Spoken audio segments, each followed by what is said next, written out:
Morning বন্ধুরা, শুভ সকাল। এটা ভালো যাক, কাজকর্ম শুরু হয়ে গেছে সকালে উঠে। আর রোজের গল্প, কিছু আলাদা কিছু নেই।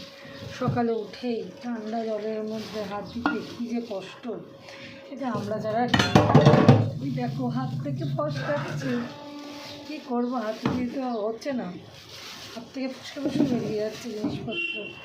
ঠান্ডার মধ্যে হেভি কষ্ট গো, তোমাদেরও কষ্ট, আমারও কষ্ট। আমাদের মতন যারা কাজ করে রোজ সকালে উঠে ভোরে, প্রত্যেকে কষ্ট। প্রত্যেকটা মেয়ে সকালবেলা উঠে রান্নাঘরের দিকে চলে আসে, ছোটে বলতে পারো, ওদের রিদমটা ছোটে রান্নাঘরের দিকে। কখন ঢুকবো, কখন কাজ সারবো, কখন ঢুকবো, কখন কাজ সারবো, সে আমার মতন অবস্থা। তারপর তো আবার বেরানো আছে, অনেকে হয় এখন সকালবেলা অফিসে সবাই বেরিয়ে পড়েছে, ছেলে মেয়ে সবাই। যারাই বেরাচ্ছে প্রত্যেকেরই তো এক্সট্রা করে একটা এফোর্ট আছে না। সকালবেলা উঠে শীতকালে একটু কষ্ট, তবে তাও ভাবি যা গরমে আমরা কষ্ট পেয়েছি তার থেকে ঠান্ডা থাকো, কী বলো? গরমে প্রচুর কষ্ট হচ্ছে এবছর, গরমে মারাত্মক লেভেলে কষ্ট হচ্ছে। তাই শুনছি নাকি এবারে শীতটাও খুব বেশি পড়বে। দেখা যাক, শীত পড়ুক, বেশি পড়লেও কষ্ট নেই, কম থাকলেও কষ্ট নেই, আমাদের কোনো কিছুতেই কষ্ট নেই। আমাদের জীবনটা মানে চলতেই থাকবে, বেশি কম যা আছে তাই নিয়েই চলবে। ছোটো ছেলেটা স্কুল বেরিয়ে গেল, আমি মাছের ঝোল বসালাম। একটা মাছ বসিয়েছি, আর একটা মাছ বসাবো একটু, আমি দেখি কীভাবে করবো। রোজ রোজ ওই কীভাবে করবো এই ভাবতে ভাবতে আমার গ্ল্যামারটাই চলে গেল। আমি আর পেরে উঠছি না, একটু মাথার মধ্যে আমার ছোট্ট মাথায় রোজ হেডেক নিতে হয়, কীভাবে করবো। আরে করবো খুনি রান্নার হেডেক নিতে নিতে তো জীবন শেষ হয়ে গেল গো। অর্ধেক জীবনটা তো রান্নাঘরেই দিয়ে দিলাম, অর্ধেকেরও বেশি জীবনটা আমি রান্নাঘরে দিয়ে দিলাম। শুধু কী করবো, আজকে এটা দিয়ে কী করবো, সেটা দিয়ে কী করবো, এই চলছে। দূর, আমার আর ভালো লাগে না। কেউ বলে না আর কি, মা একটু বসো, ওরা আর কী বলবে, ওরা তো ফুটকে বলো। আমি নিজের মনেই বলতে থাকি, আমাকে একটু কেউ রেস্ট দেয় না, দেয় না। আমি তো ওদের বলি না, ওদের বলে কোনো লাভ নেই, জানো তো। কেন কি, ওরা তো আমাকে রেস্ট দেবে না। আমাদের জীবনটা এভাবেই চলতে থাকবে। আর রেস্ট ওরা আমাদের দেবে না কেন, ওরাও নিজেরাই বাচ্চা। আর এর পরের জেনারেশন কি রেস্ট দেবে? তারা লেখাপড়া করছে, চাকরি বাকরি করবে। কেন চাকরি বাকরি না করলে দিনকাল খুবই খারাপ।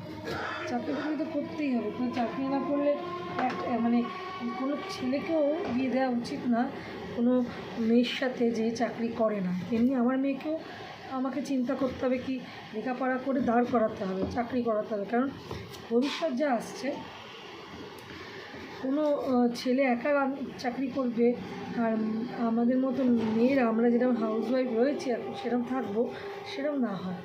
মেয়েগুলোও যেন চাকরি করে, কেন দুজন করলে তবে যে হারে জিনিসপত্রের দাম বাড়ছে, ভবিষ্যতে একজনের টাকাতে কিচ্ছু হবে না। স্বামী স্ত্রীর কথা বলছি। আর জমানো টাকা বিরোধ শেষ হয়ে যায়।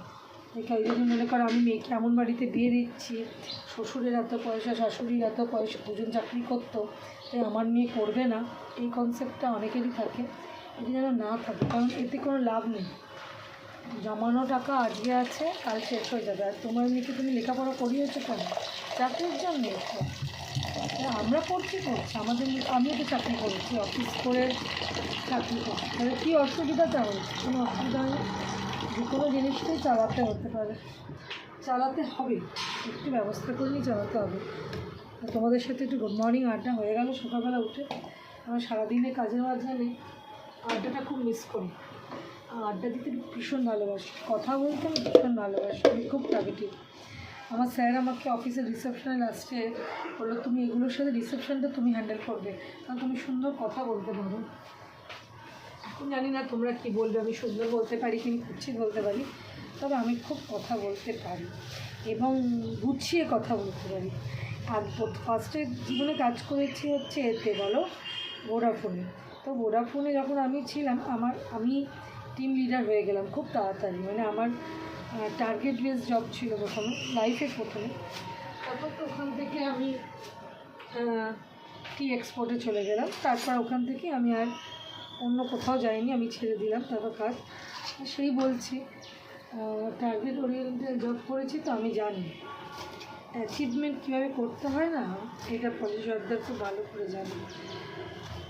তো ওই জন্য কোনো কিছু অ্যাচিভ করতে গেলে তার পেছনে পড়ে থাকতে হয়। লেখাপড়া চাকরির ব্যাপারটাও অনেকটা তাই, লেখাপড়ার পেছনে যদি তুমি পড়ে না থাকো, আমার মেয়েগুলো খুব ফাঁকিবা যাবে, করতেই চায় না, কম পড়ে।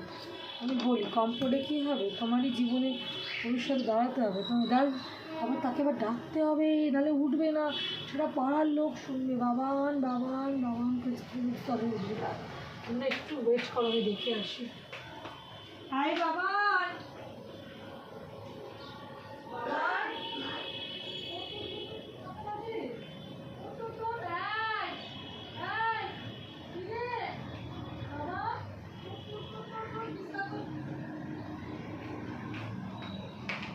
শুনলে তোমরা?